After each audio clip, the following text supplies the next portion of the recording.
आज ये प्रश्न आया हुआ है, भगत सिंह पहले आस्तिक थे, बाद में नास्तिक क्यों हो गए? पहले परमेश्वर में विश्वास रखते थे, फिर बाद में क्यों दूसरी ओर वो चले गए? वो परमेश्वर में विश्वास नहीं रखने लगे। तो ये बात ठीक है।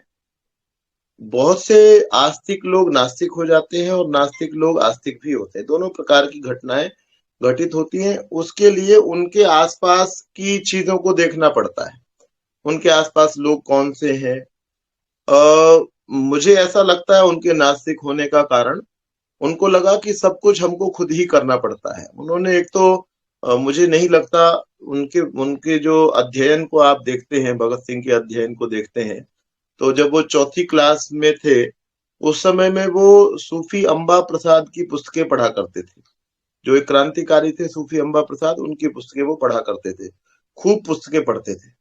छोटी छोटी पुस्तकें लिखी जाती थी बच्चों के हिसाब की, या जो थोड़े से उनका, क्योंकि मानसिक स्तर, बौद्धिक स्तर बहुत जल्दी बड़ा हुआ वो घर के परिवेश के कारण से।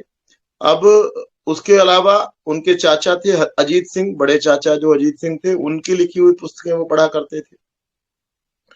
तो जिस प्रकार के साहित्य को आप पढ़ते हैं और भी आगे आप उनके उनके द्वारा पढ़ी जाने वाली पुस्तकों को देखें, तो उससे ऐसा लगता है उन्होंने क्रांति की चीजों को ज्यादा पढ़ा। मनुष्य को जिस फील्ड में प्रगति करनी है, मुझे अगर बॉटनी के क्षेत्र में प्रगति करनी है तो मुझे पेड़ पौधों से संबंधित पुस्तकों को पढ़ना होगा। अगर मैंने उन पुस्तकों को नहीं पढ़ा है तो बड़ी स्वाभाविक सी बात है उधर मेरी प्रगति नहीं होगी। तो उनका जो ध्यान था, मुख्य ध्यान किस बात की ओर था? जो उनके सामने घटित हुआ, ईश्वर संबंधित चीजें, ईश्वर को प्राप्त करने की चीजें उनके सामने उतनी घटित नहीं हो रही हैं। उनके दादा इत्यादि तो आस्तिक हैं, लेकिन वो देश की रक्षा के अंदर ज्यादा लगे हुए हैं, और भगत सिंह पूरी तरह से उस ओर ही झुक गए, उस ओर ज्यादा लग गए। तो जिधर ज्यादा लग गए उस कारण से उनका ध्यान उस ओर ज्यादा रहा। राष्ट्र के रहने वालों को, राष्ट्र के निवासियों को मूल सुख सुविधाएं प्राप्त नहीं हो रही हैं, गरीब व्यक्ति को मूल सुख सुविधाएं प्राप्त नहीं हो रही हैं, जो आंखों से दिखाई दे रहा था। और वो रिवॉल्यूशन के जो साहित्य वो पढ़ रहे थे, उस सब में उनको जो सीखने को मिला, तो उनको और दूसरा बाद में उनको ये लगा होगा, ऐसा लगता है कि परमेश्वर ने कुछ आकर के करना नहीं है ना। ये सब कुछ जो है वो हमको ही संभालना है। जब परमेश्वर खुद आकर के नहीं करेंगे, और परमेश्वर अगर है तो ये इतनी विभिन्नताएं क्यों हैं? परमेश्वर के जो गुण बताए जाते हैं, सामान्य दृष्टि से देखने पर मनुष्य को ये लगता है कि परमेश्वर अगर है तो इतनी सारी विभिन्नताएं क्यों हैं? व्यक्ति उसको आस्तिक रहते हुए इतनी सूक्ष्मता से, वो मेरे विचार से उतना विचार वो नहीं कर पाए।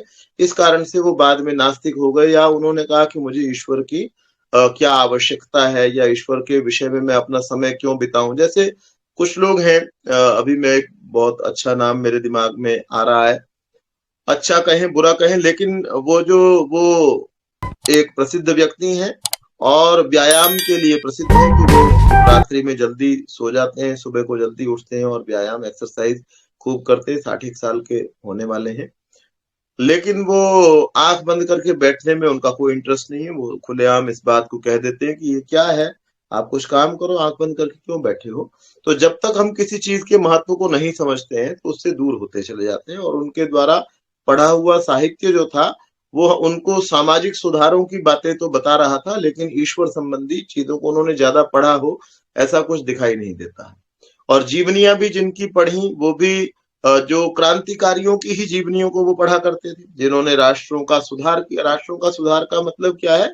सामान्य व्यक्ति के जीवन को जिन्होंने ठीक किया, ऐसे व्यक्तियों की जीवनी पढ़ते थे। तो मुख्य कारण ये नजर आता है कि वो हुए होंगे। बाकी अगर हम लोग उनके साथ में रहते या उनका और अध्ययन करें तो और कुछ पता चल सकता है।